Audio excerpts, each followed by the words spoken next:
Hi guys, and welcome to my Doctor Who Series 12 review.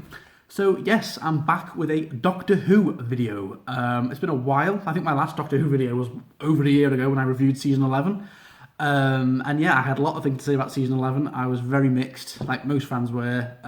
Some good stuff, some quite bad stuff for Jodie Whittaker's first season as the Doctor.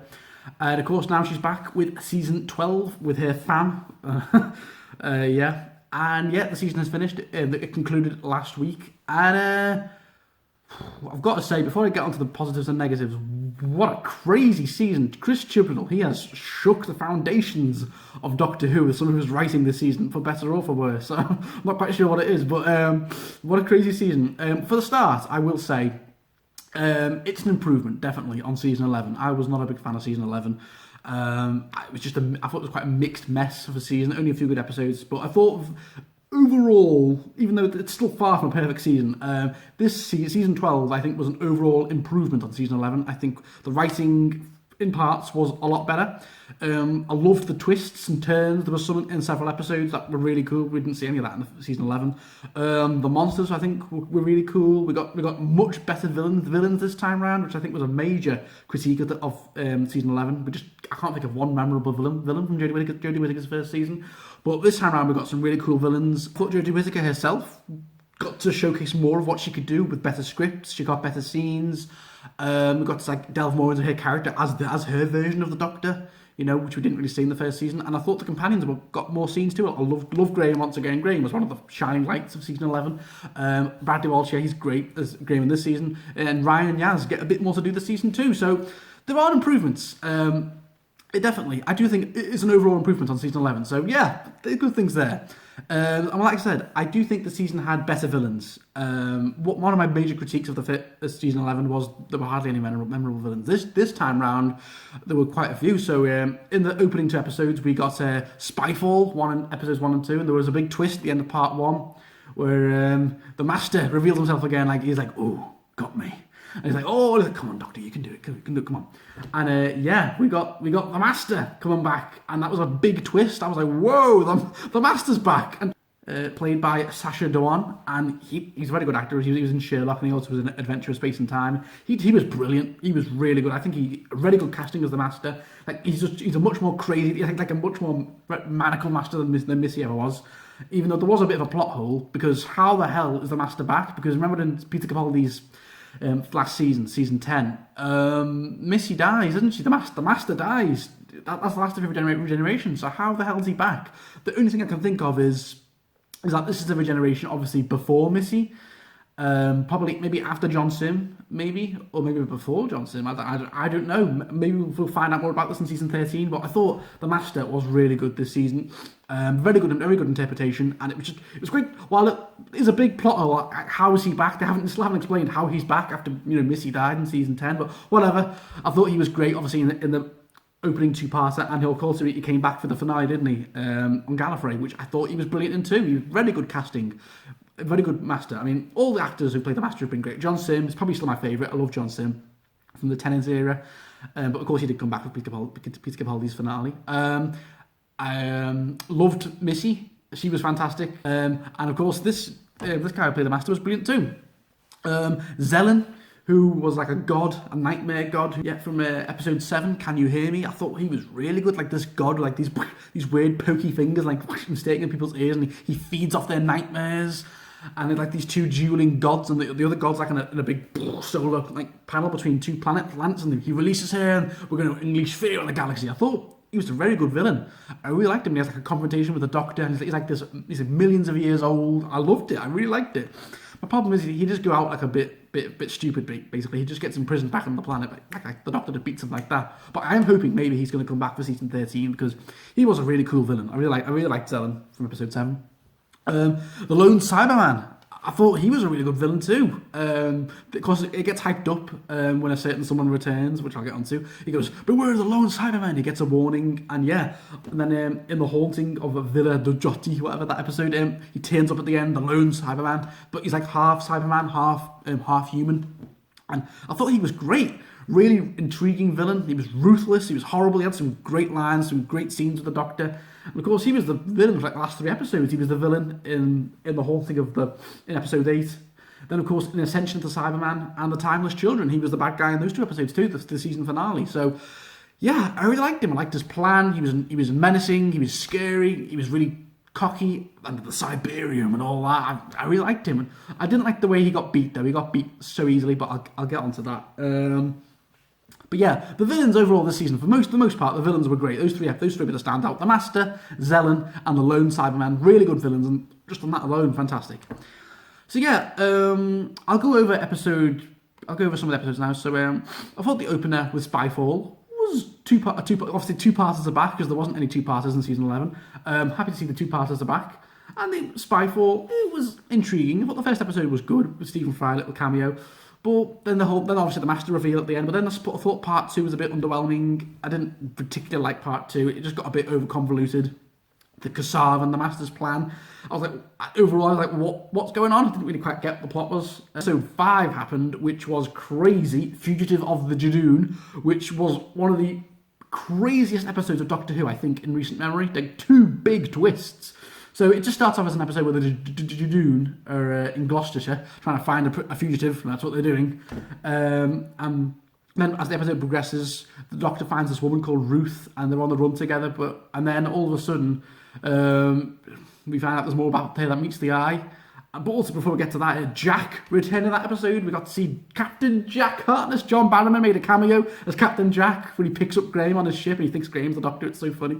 But yeah, it was great to see Captain Jack back, John Barrowman. I think it's been, 10 years since we saw him. I think the last time we saw him in Doctor Who was David Tennant's finale at the End of Time. So yeah, it's been so long. I know he did things in Torchwood, but yeah, him as Doctor Who, it's been 10 years and he still looks great. He was like, "Wah, did you miss me?" I was like, "Oh, it was great. How you been, Doc?" Because he thinks Bradley Walsh tells him the Doctor's a woman now. He's like, "Oh, I've got to see this." But fortunately, he didn't make a return in the finale. But he's definitely coming back, I think, for the special or season 13. We've got to see it, please. But anyway, well, it was great to see Jack as well. Jack's back.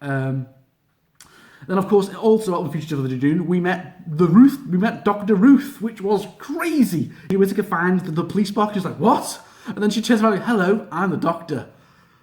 Boom, boom, boom. Oh my God. You're like, what? She's the Doctor. How is that possible? Like, she's the Doctor before William Hartnell? And it still hasn't been explained how she is the Doctor, but yeah, it's the Doctor. And that was such a massive... What? And she was brilliant. I've got to say, the actress who played her, she was brilliant. Part of me thinks she's even better than Jodie Whittaker, and she was only in 1 episode. But anyway, she was really good. And yeah, she will find out more about her in season 13. Like, where does she fit in the Doctor Who canon? Like, she's obviously probably before William Hartnell, but we'll more into that later. But yeah, it's like I said, good plot twists this season with Captain Jack making his cameo, Dr. Ruth, like a massive mic drop right there. Like, oh my God, Chibnall, he pulled out all the stops this season. The companions, like I said, Graham, I still love Graham. I think he's probably one of my favourite companions, played by Bradley Walsh. I love Graham so much. Yaz and Ryan, well, I wasn't a big fan of them in season 11. They got a bit more to do here, like with Can You Hear Me? Obviously, Yaz got a bit left out, like because she had like mental health issues and all that, and she gave the police officer £1 or something back, or 50 pence or whatever. And Ryan's Ryan, isn't he? He's yeah. Finale. The finale was very, very interesting. Basically, it shook up everything we knew about Doctor Who. Like, obviously, it completely changed the Doctor's past. Oh my God, it was such a crazy episode, which I will get onto more in the negatives, because I'm not quite sure how I feel about it. But like I said, on those things, this was a solid season. It had some this was much better than I think than season 11.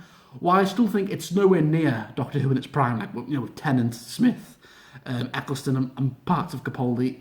It's still not in its prime yet. I feel like I'm hoping season 13 that can be like Doctor Who we knew, like back when we knew it in its prime. But this was definitely a step in the right direction after season 11, which I've mentioned 10 times now. But anyway, but yeah, now on to my negatives. As great as some things were, the plot twists, or everything, there were still quite a lot of bad things about this season.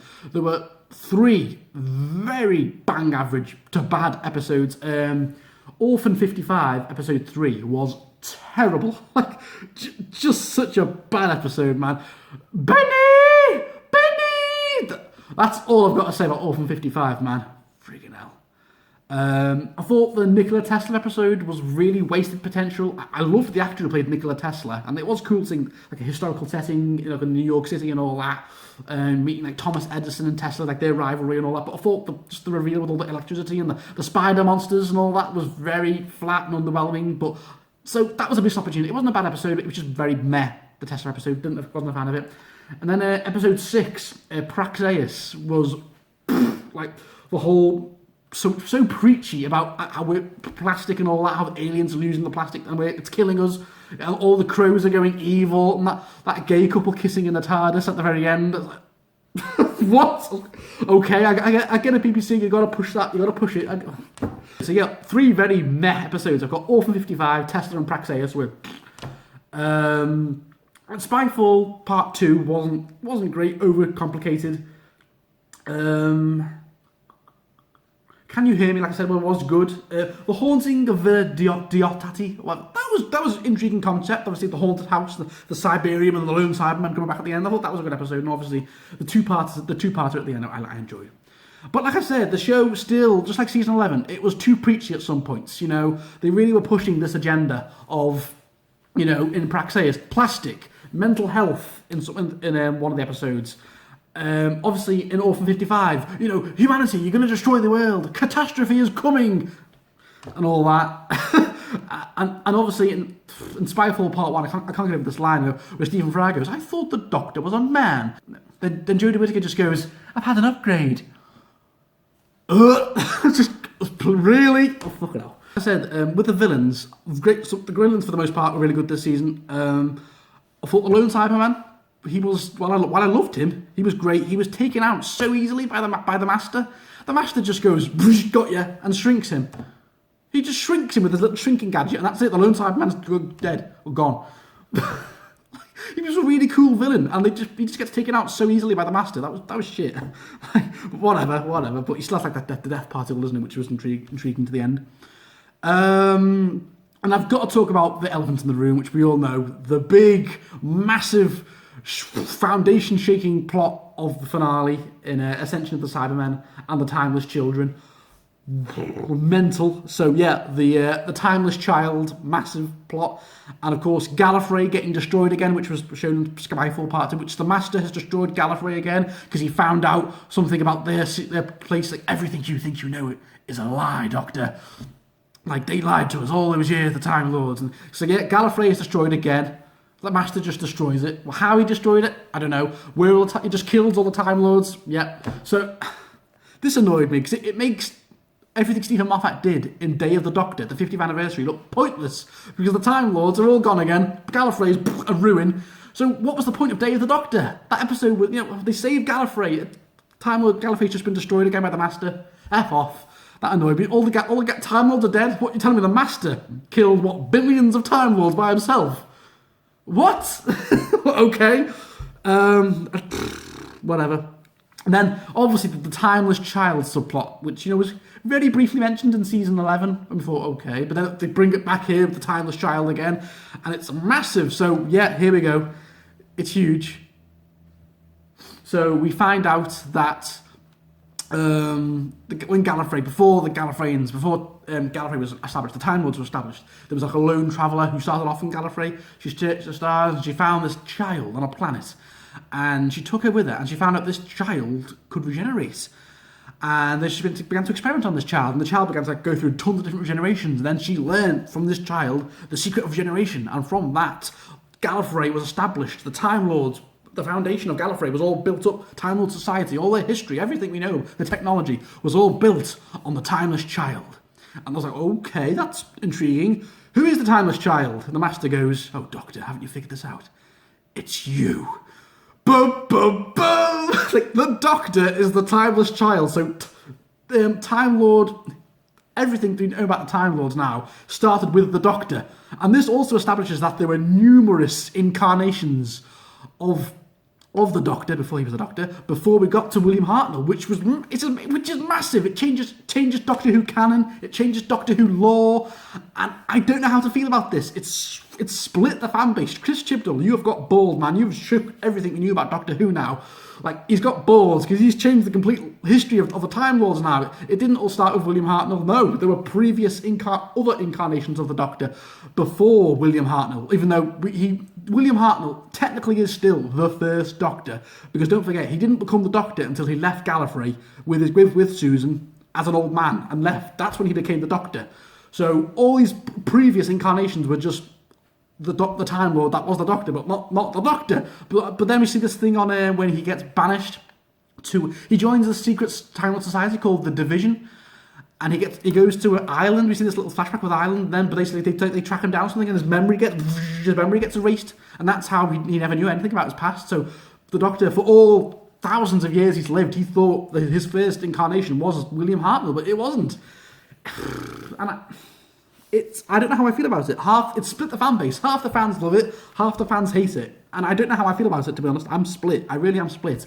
While it is really cool that there are numerous incarnations then before William Hartnell, that means the Doctor is billions of years old. More millions of years old then, doesn't it? Jesus, because it said in End of Time, 1 billion years of Time Lord history at our back, when Rassilon said that. So Time Lords have been around for 1 billion years. Obviously, then the Time War happened and all that. But yeah, so that means the Doctor's been around for over 1 billion years, but just regenerating constantly. But I feel like this would have been mentioned a little bit in Classic Who. And I know they did mention it with the brain of Morbius, or in the Morbius episode, we see all the different incarnations of the Doctor. Like, who are they? So they did show that, so fair enough. But they just would have been mentioned more. The Time Lords would have hinted at it more. The Doctor would have said something more, but the Doctor's memory got erased.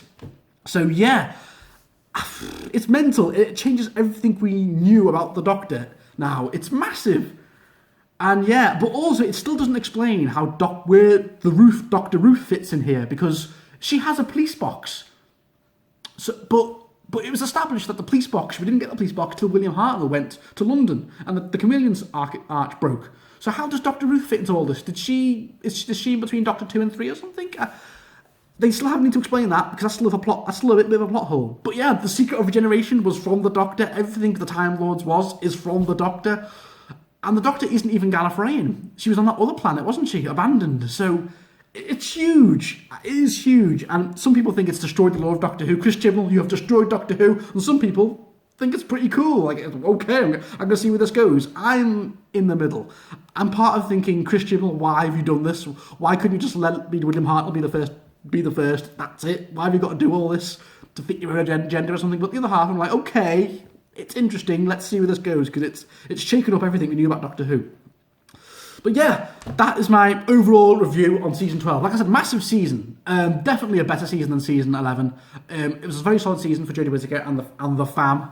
Some of the scripts and some of the episodes still were very poor, but I thought some episodes were really good. And of course, the massive plot twist with Dr. Ruth, Captain Jack making a comeback.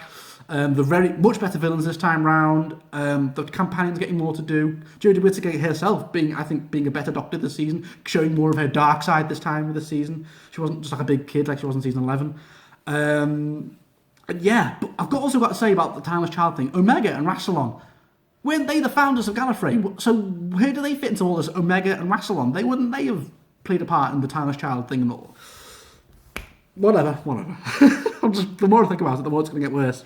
But yeah, like I said, there still is, however, a lot of hate and a lot of displeasure for Doctor Who out there, sadly. Like for this season and last season. I still watch a lot of Doctor Who reviews and Doctor Who fan channels. And for instance, like Bolus Trek, I've been watching him for a while. He hates this Doctor Who and season 11. He hates it with a passion. Well, that's kind of his gimmick, isn't it? Every single video is just an angry rant. Nerdrotic, I've been watching him for a while. He's a big Doctor Who fan, and he just does not like. He's just gone off Doctor Who now with like the Chris Chibnall era. Critical Drinker, he's really good. I love this video on Orphan 55. Basically, how he thought it was the worst episode ever. Harry's Haunted House, he's really good. He's more in the middle. There's some I like him the most probably because he's not just negative. He's like some episodes he liked, like he loved Fugitive of the Jadoon, but every other episode he critically breaks it down. I love Harry's Haunted House. If you check him out, he's really good. And the awful Rotten Tomatoes audience score, I think it's on like 9% or something. It's really bad. Like thousands of audience scores, it's on like 9%. The critical score's on 91%, but that's always like that. But yeah, the audience score on Rotten Tomatoes is terrible. It was for season 11 too. I think in Capaldi's seasons, they were still quite high. So yeah, as soon as Jodie Whittaker and Chris Chibnall took over, it's gone down.